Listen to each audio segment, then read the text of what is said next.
So yeah, it's 3 p.m. Moscow time. So which means that we can start our interview.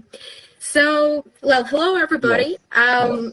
I'm so glad to see everybody here today. So we're going to start our interview with Stefano Modini, who is a marvelous anesthesiologist with 11 years of experience in rescue medicine, a splendid EMBA student, an eloquent speaker, and a very, very good person, a very, very good student. And I dare say that he's a very, very good friend of mine. So, Yes.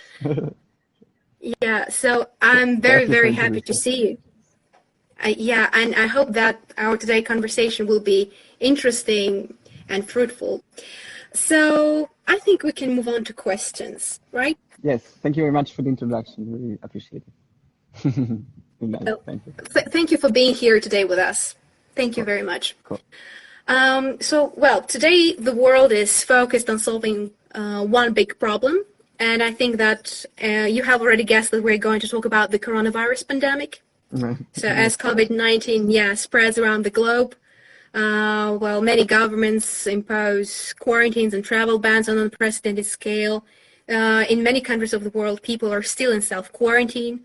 So 340,000 people died and 2,388,650 people recovered. Now there are Wow. 2,875,871 infected patients in the world. When it comes to Russia, there are 227,406 active cases. So what about the situation in Switzerland, and what about the number of patients in the hospital you work for? Well, we have right now in the hospital I work for, we are COVID-free since 2 weeks, which is good to know. It's no COVID patient officially, of course, and we're trying to keep it this way. But in the period of coronavirus, the topic when we reached the maximum of infections per day, we had a full house. So we had like a part of the hospital only for COVID patients, with 6 intensive care beds and other beds, normal beds, and they were like 20 and 6. They were just a couple of days occupied, all of them.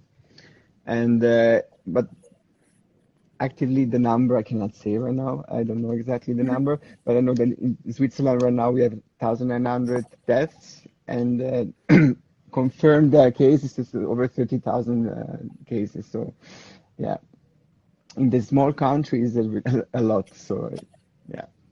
Yeah, And that's a lot. when it started, I was thinking it would come much more because our government was a little bit slow with reacting, but we were lucky. So I'm happy that now this is even the chance to be COVID-free. So as I told you, we don't have COVID in our hospital, and they concentrate COVID patients only in some centers and clinics where they are spaced only for that.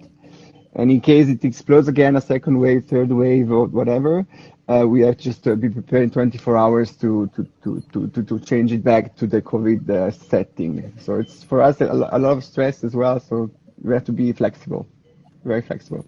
Yeah. Yeah. Yeah, sure. So when the coronavirus struck, many countries closed stores, pubs, and restaurants as part of their fight against disease. However, now we witness some changes. For example, France, Spain, Germany, among the first European nations where restrictions have begun to be lifted. And Shanghai Disneyland has recently reopened with a long list of new rules. Now visitors are supposed to wear masks, and their temperatures are checked as they walk in. So fans return to Shanghai Disneyland with precautions. But as we all understand, the virus is still spreading and it's still dangerous. And easing lockdown is still proving harder. So what's your attitude towards the current situation? Do you think it's the right time to lift some lockdown measures, or we should still wait for some time? I think it depends how the culture of the population is. It depends if the population is a disciplined population or not. Because if the discipline, you can open up the lockdown. and you can expect that the people are going to keep the distance 2 meters from each other anyway. So even if they go in the public transportation, they will pay attention, wear masks, and it depends only to that. So I think it depending on the setting, is the correct decision. Like in Switzerland as well, we didn't have a strict lockdown or shutdown like in other countries, even though we had a lot of exploding infections at the beginning. But we didn't do it, and you can notice this, the people suddenly they were like in the setting of following the rules, and then they pay attention to it. There are people doing it wrong, of course, like everywhere, but here it works quite well. The typical example is it might be, for example, in Korea or in Japan, where people are really strict with these things. So they pay attention extremely to masks and to the social distancing as well, and they don't have any infections there. They just have 2-3 cases, and then it's it. And so it depends from the people. But I think it's about discipline, right? Yes, and it is as well. I think it's good to leave it a little bit open now, because people are getting into other kind of stress being locked down or shut down, which is not to underestimate.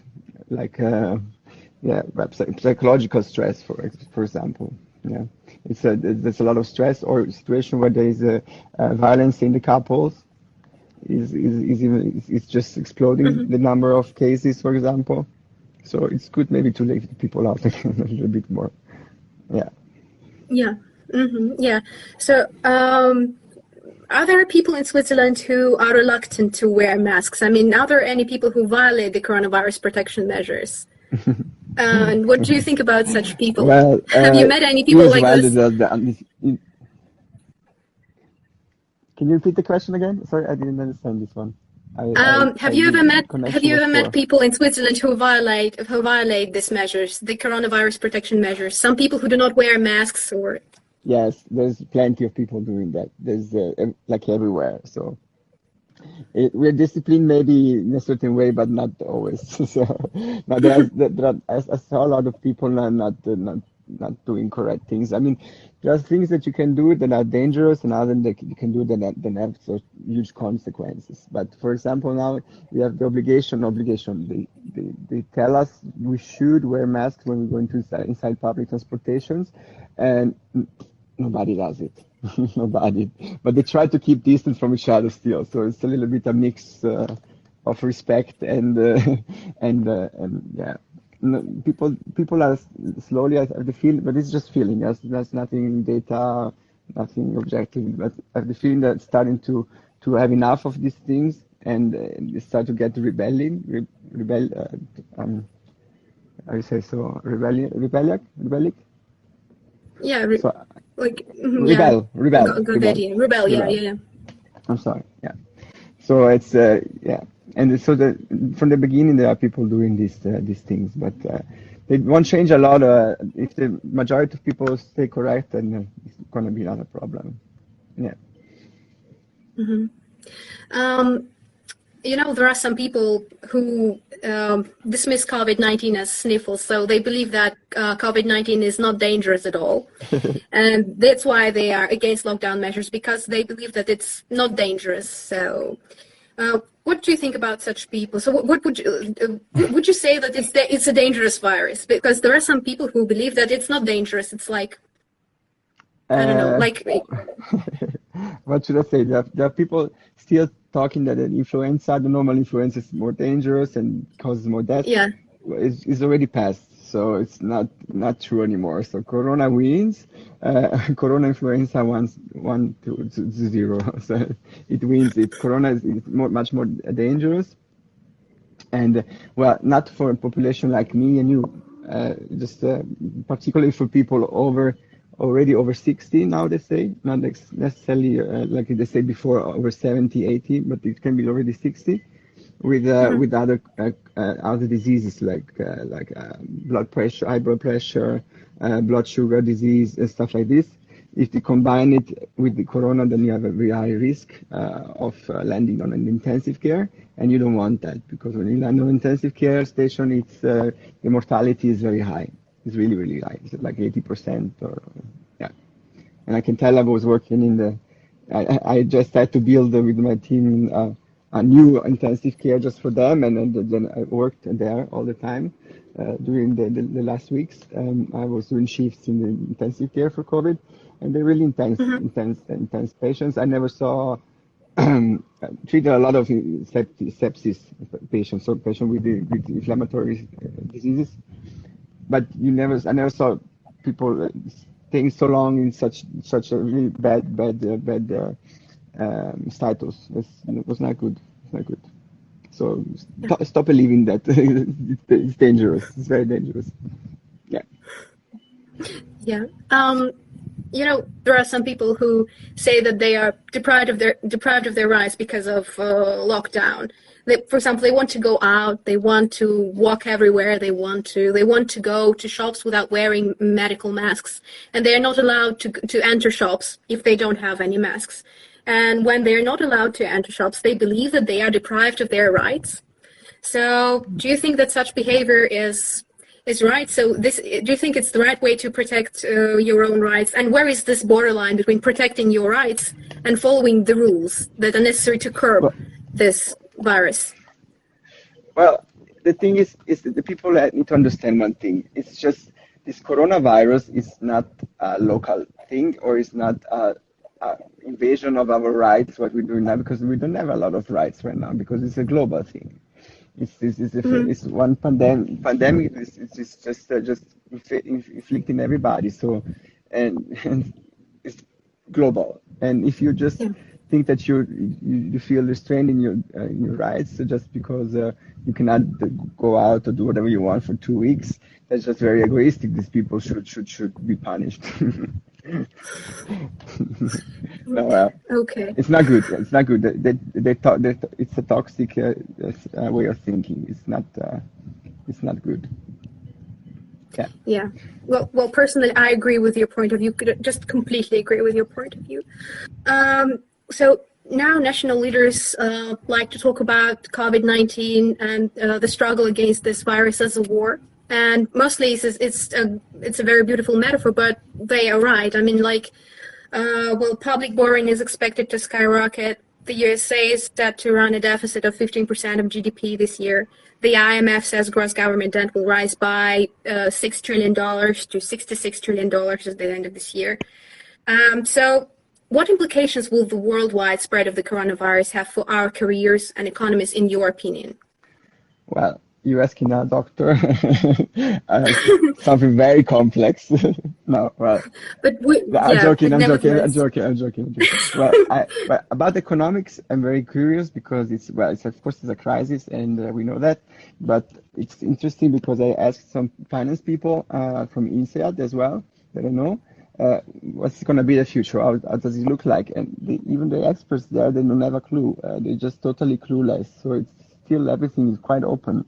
I'm trying to think in it in a positive way. So we're losing a lot. We lost a lot, but on the other hand, we can start many things, new way of thinking, new patterns. Everything can be interesting now, but the mindset of people have to be on a change model, and we know that change models is not so our favorite thing to do. And talking about a war, yes, if you want to talk about a war with coronavirus, then we already lost it.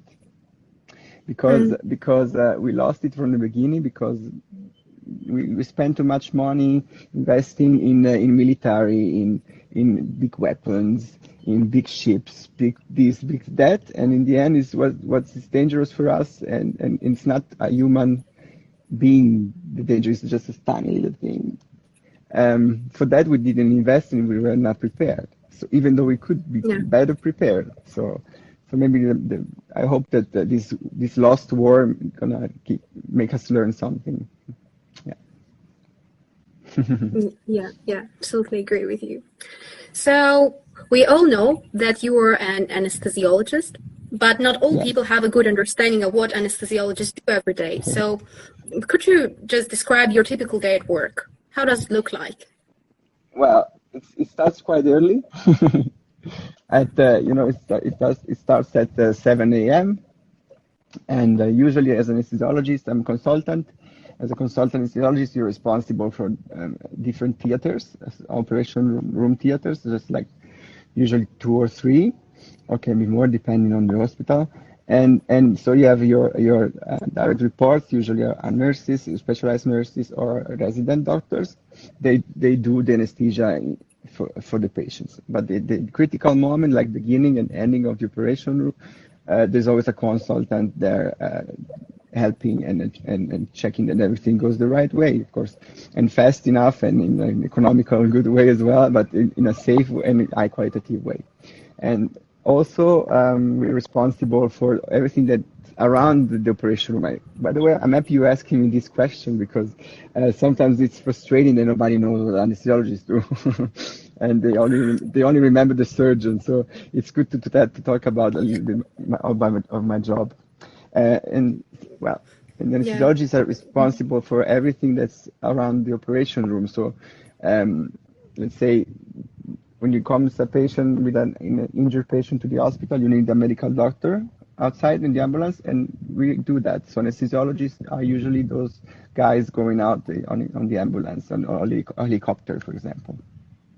When you're in the hospital, we're responsible for operation rooms, but pain as well, or women in labor, when they need the epidural anesthesia in your bag to stop screaming, and intensive care. So after the operation as well, so we're responsible on intensive care units as well. So a lot of things, and we just, I like to say we're like glue for the hospital. We just keep everything together, and but nobody knows us for real, but we're there. And when you have an anesthesiology around, you can be safe that nothing's going wrong, can go wrong. Yeah. Mm-hmm. And what do you like most about your job?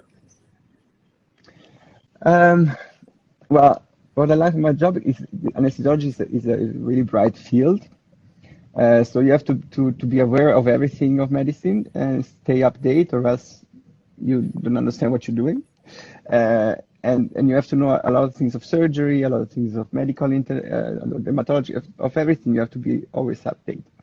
And I like that we don't have a lot of bureaucratic work to do, but mostly we're on patient. So it's a direct job to the patient, and that's for me the most valuable thing about anesthesiology, and the fact that I can sometimes save lives, and that there's only anesthesiologists that can really have that feeling, you know, in the ambulance or when you reanimate, or it's just us. So I love this.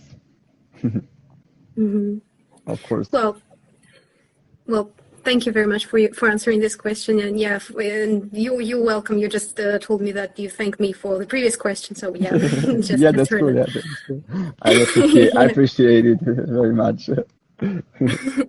So, well, as far as I know, you have 11 years of experience in the fields of anesthesiology and rescue medicine. You're passionate about your work. You're very passionate about your work. And you have recently discovered a new passion for business at the EMAS Business School. Yeah. And now this new passion continues at EMAS Business School. Yeah. So what inspired you to study business? Well, let's say a cold shower. A very cold shower, so it's a metaphor, of course. But let's say situation at work, I was very naive, thinking that I reached my happiness and my fulfillment working as consultant in a university hospital, and then I got a difficult situation back at the time with some of my superiors, and then I realized, okay, life is not so like I thought. So it's not unicorns and everybody loves each other and stuff like this. So in order to go further, to move on, a friend of mine suggested I should go to INSEAD to do a program of management. And he didn't even know what INSEAD is, and I never thought that I would ever understand something of business. But I applied, and it was a really complex application, you can imagine, and they accepted me. And I was there then 3 weeks intensive program. They do the mini MBA, so they do like essentials of MBA compact in 3 weeks for executives, and it was really life changing. It was like I was for the first time understanding what goes on in life. And then I realized that talking about business is talking about life. So I realized this is school of living, school of life, maybe a little bit late, I know, with 35, but better later than never. No? So for me, business is really learning about myself, learning about how I interact with the people. It's much more than just business. It's interesting. And then I'm an alumni at INSEAD, so I have this network. I have it. And when I decided to do the MBA, I wanted to do it online. And then I just checked the schools, and I saw Euro Asian Business School, and I thought, okay, I have already the network which is more oriented to US, Europe, INSEAD is just a lot there. Maybe it's a little bit of Singapore, but then I thought it would be a chance to have a new network that I don't have it till now. So that's reason number one. Reason number two that I choose a school is the implementation projects. For me, it's jumping out of my comfort zone to write projects. So, and here you do it to the extreme. So it was, it still is, because I'm doing the graduation project now. So, it's tough, but it was necessary, and I'm learning it, and it's fun. Yeah. Well, that's just great. And do you see any similarities between the world of business and the world of medicine? Do you see any similarities? Good question. I think I don't know if there's similarities, but I can tell you that it's important that medicals should be more aware about the world of business because we don't learn it, and so it's like two separate universe, and so.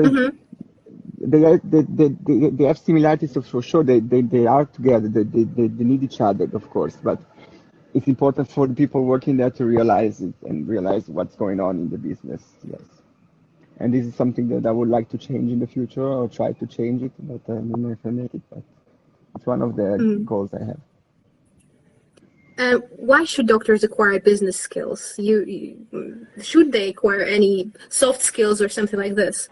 Yes, well, because it comes at a certain moment in your career where you have to lead people, where you have to lead a team, and only that is a good reason to know about business.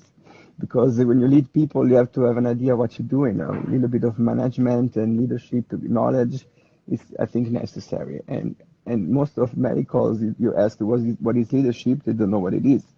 So it's just difficult definition of leadership, I know, but the concept, they don't know it. I didn't know it as well. If you asked me 3 years ago what's leadership, I was I don't know. because medicine, it triggers us from the beginning to study only that. You don't have time to do anything else. So you just study medicine, and you don't have time to work, even do jobs. You cannot do it because you don't have time to do jobs. So you just study. When you finish, you're so brainwashed, and you think everything is medicine, and you think your career is in this hospital, and if you lose your jobs, you lose everything. So you see, just and then just the professors become chiefs, and it's strange as well, because the people that usually stay close in a laboratory are those one leading teams. So without having a knowledge of it, so you can imagine how good this leadership is. Not really good. Yeah. You conducted your webinar at the end of 2019, and it was very, very interesting. It was devoted to the topic of healthcare leadership.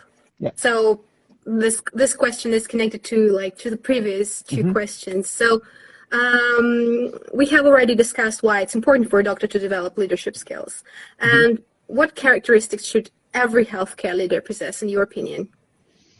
Well, it should be transparent, of course.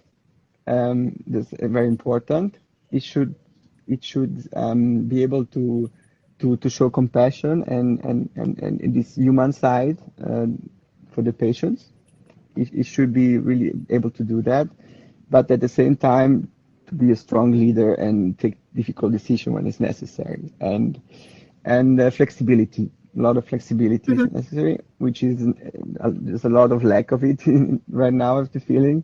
But it's necessary because this COVID is a pure example that if you're not ready for change, somehow it's bad, because now look how the world changed so quickly from one day to the other. Like no airplanes in the air still, and economy was stopped, and just in a couple of days. So people should start using this chance of the COVID to think, okay, change mindset. Yeah, and on a medical doctor more than ever, because or else they have to know new technologies. They have to. You cannot stop and not try new technologies. That doesn't work like that. Yeah. Mm-hmm.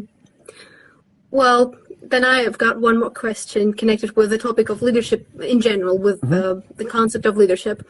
Well, there are some people who are natural born leaders. They are extroverts, they're very sociable, everybody likes them, they're very interesting, and everybody listens to their opinions and so on and so forth.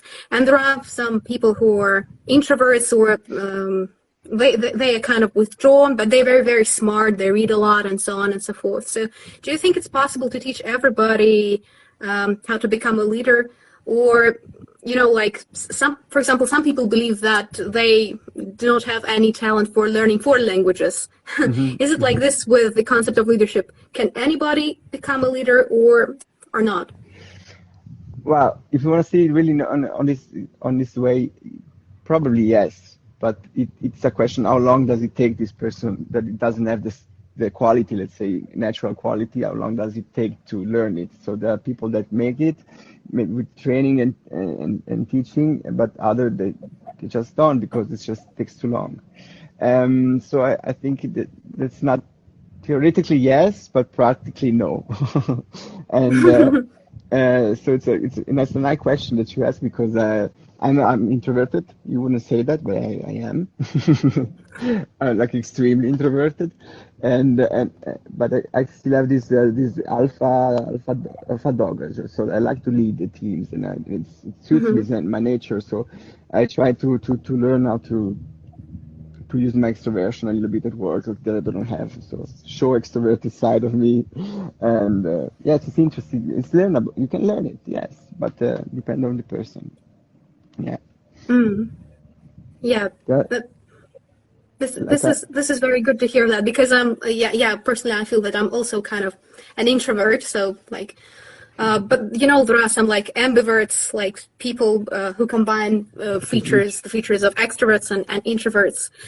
Yeah. But yeah, it's kind of difficult. Yeah, I remember once I participated in the contest of that was aimed at young ambitious people, and it was like, well, the whole contest centered around like team building skills and leadership skills, and well, frankly speaking, it was like, I think it was the most awful event that I ever participated in.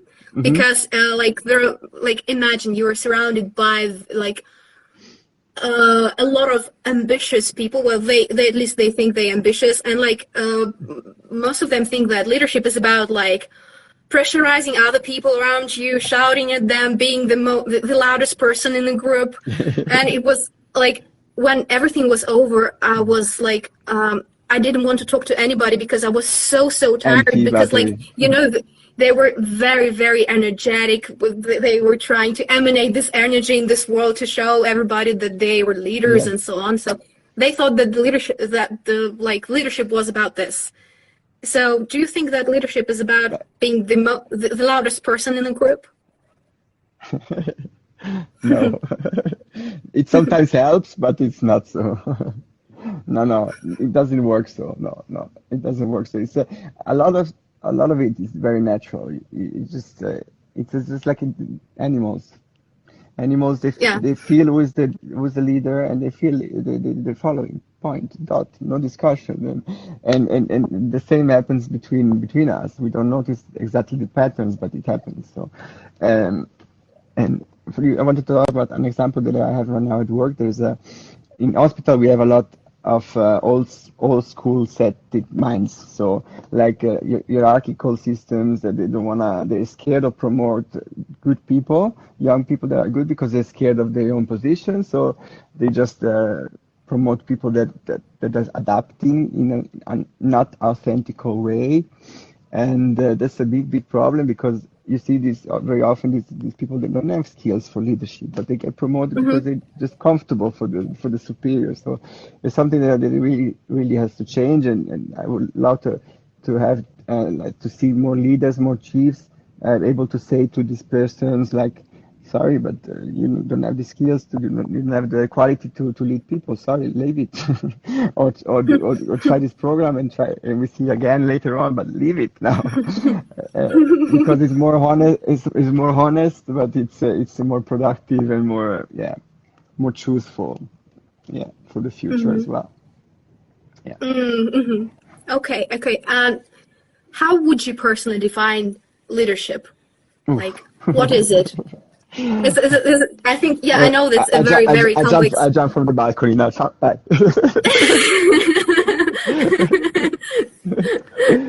Oh, that's a really good question. And it's very difficult because, like, I think I've thought about it many times. I'm still thinking about it. I guess I'm still thinking about like the secret of those leaders, of those people who are loved by everyone and just respected by everyone. For me, good leadership is what I dream of, and what I achieve. I'm trying to aim to is the ability to have to lead the teams, of course, in a constructive way, so that not hierarchical. I'm not a hierarchical guy, but more holistic kind of way. So where people feel appreciated for what they're doing and for what they can do, and I would love to leave them liberty of choices, liberty in of course in some controlled way, but it's so much possible liberty and in ability to innovate and give out ideas and be creative, because it's something that when you have some changes so fast like nowadays, you have to promote that, you have to force it even, and like brainstorm together in the team and just be in the front, just not always in the background writing emails and really mean emails or something like this. You should sometimes, at least once a day, show your face and show people that you are a normal person and you're not the mean super boss that everybody has to have fear of. And then it was for me very important that I learned from you guys at EMAS is as well this thing that you should promote somebody. You should start looking for the talent already when you're leading, and it's a concept that I really like, because we don't have that in medical settings. So they're really old people. They just become senior consultants, and then when they're 40 years old or 44, and then they keep that spot till they're 65. And they don't want to leave it, and they don't learn anything anymore. They're not good anymore. And so it would be good if they would change, like promote somebody else, but it doesn't happen. And I think that's a skill, and I think that is essential. Yeah, to be able to promote somebody and prepare him to take your place. Yeah. Okay. Yeah. And can you name a person who has had a tremendous impact on you as a leader? Maybe your mentor or somebody else? Yes. Let me check. Can I think it's 2 seconds, because there might be different ones. Okay. But yes, I have a couple of mentors. Yes, one was a very good friend of mine. That he was actually my resident, because I was we were resident together in University Hospital. Then I became his consultant. But this guy is a guy that he was pilot for Swissair before, and then he studied economics, and after that medicine. So it's a really interesting guy, really cool, and it's the one that brought me to go to INSEAD, and it was a really decisive decision, also important decision in my life, because it changed my life. It saved my life maybe as well, because I was quite lost then, and so I love this guy.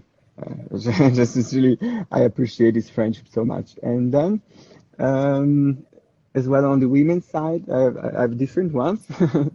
But one would be Jennifer Petriglieri. This is this professor at INSEAD, the author of Couple That Works. Maybe you saw the book recently.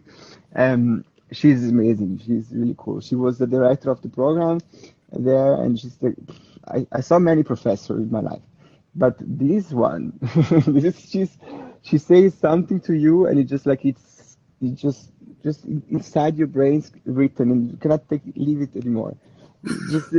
You think every day of what she says, and you start working on yourself. She's a talent on like that. She's amazing. I love her. Yeah.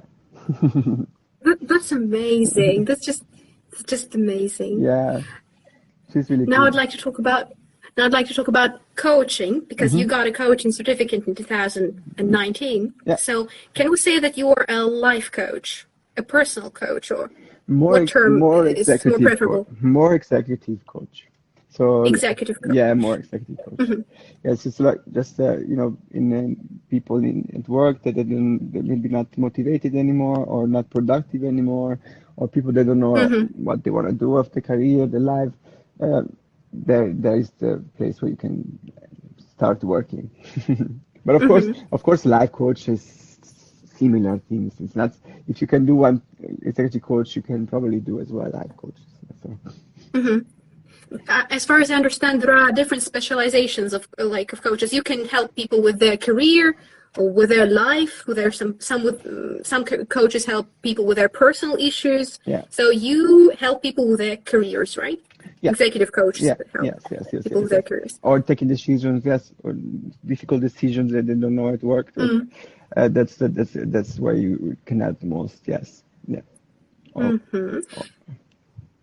Sorry. That is okay. I was just I wanted just to ask you just one more question connected with coaching and executive coaching in particular. So, what was your reason to become an executive coach? Well, when I was doing INSEAD first time, I realized after this time that I was starting to naturally try to motivate people, and I didn't have it before. It just started like that, like magically, probably with life experience. I mean, when you have difficult, very hard times or difficult life experiences, you just tend to feel it, sense the problems of people. So I just started to motivate people like many different times. It just and it was fulfilling. It was making me really happy to do that. And to see that I was reaching them and they really did something. And so that's why I did the certificate. Yeah. And now that I have it, I would love to improve it, implement it in hospitals. Because in the hospital in Switzerland doesn't exist coaching yet, or less than I know. But it's something really, see, our old school hospital, I always say that, but it's terrible.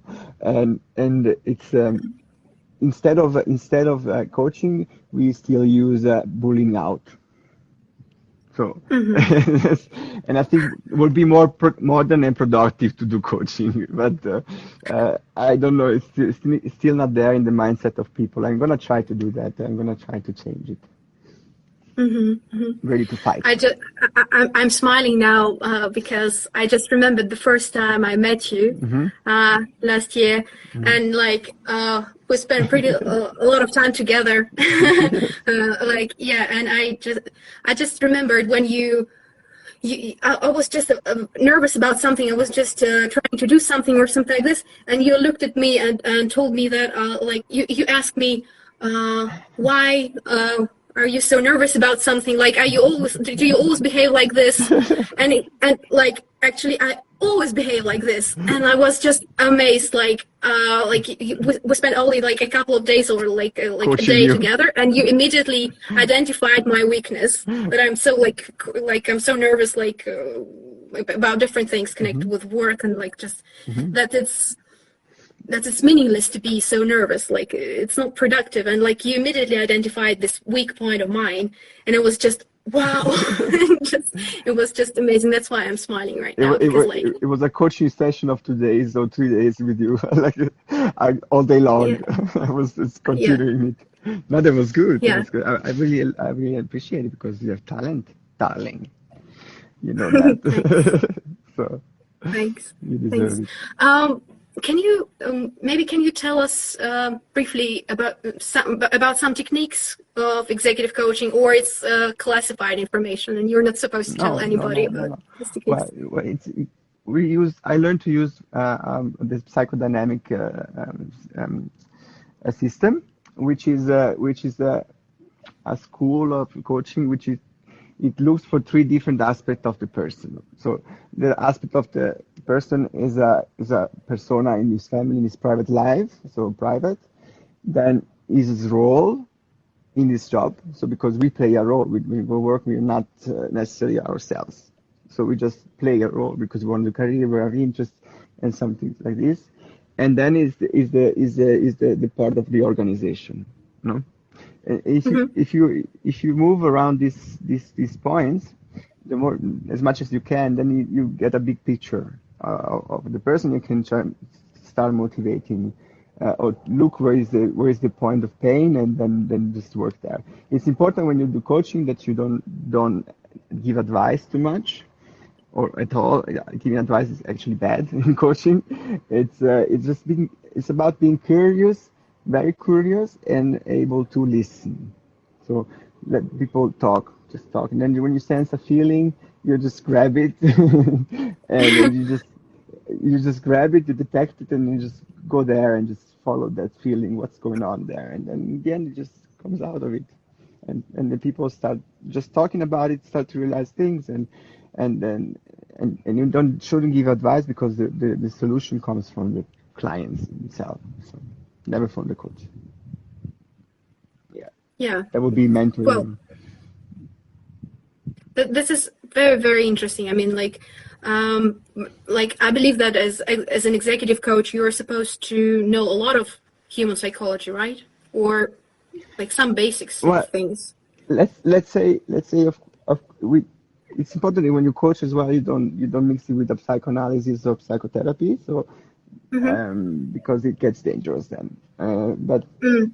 of course if it happens to me, I can maybe in some small for some topics I do it as well, but I don't exaggerate it because it's not my job there. I'm not a psychiatrist, but I have a knowledge there, so I use it sometimes a little bit. But you have to pay attention. But the more you know about psychology, of course, the better you can maybe use models to explain to the clients or yeah, it's easier, of course. Yes, yeah.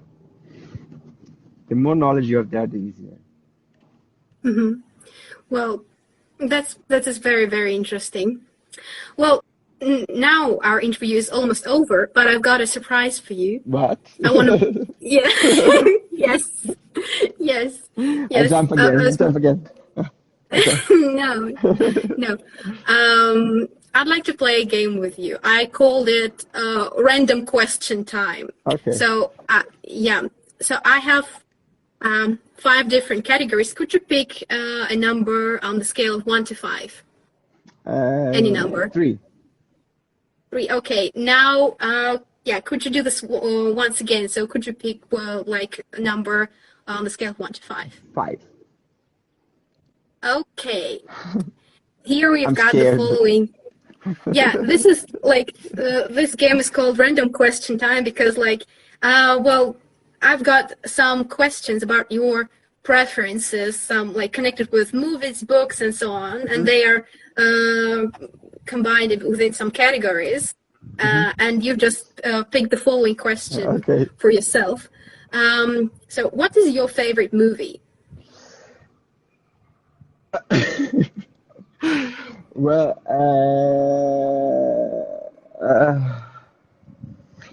Death Becomes Her. The Death Becomes. Okay. Yeah, it's a stupid, funny movie, but I laugh so much, and I saw it many times, and I still can laugh my tears off. It's so funny. I love Mary Streep so much. Every movie with Meryl Streep is my favorite movie. So she's great. She's great. Amazing. She's amazing. She's amazing. I love her. That's just great. Well, I guess I guess now our interview is over. So unfortunately, yeah. But I enjoyed it really a lot. And well, thank you very much for this interview. It was a pleasure to see you here today. And I think that like our participants, well, the participants of this live stream, they also enjoyed it. And if they didn't enjoy it for some reason, they will have a chance because we will provide our students with the recording of this interview. I think it was just amazing. Well, thank you very much. Maybe there's the questions. I don't know if they have questions that you can ask. I don't know. Can we like I'm checking it some questions, but I don't see any. I do have a question, guys. Participants, friends. Yeah. Let's check because like I think I'm not sure. I'm not sure how it. This is my first live stream, so I see. I'm not sure. I've seen it. If they write it, I can see it. So don't worry. I just check it. Thank you too. Yeah. Thank you. I'm checking. Yeah, this as well. Yeah. Well, it's interesting. I would just close it with this beautiful view here, if you want. Yeah, sure. This is. It's gorgeous. It's gorgeous. It's gorgeous. It's oh my god.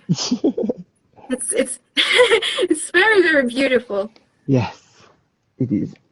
It's really nice. Well, I'm lucky. Thank you I'm very lucky. much. I'm lucky. Really lucky.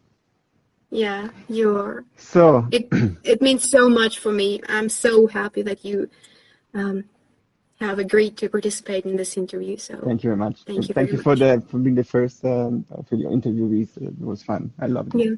Thank you. Have a good day. Thank you.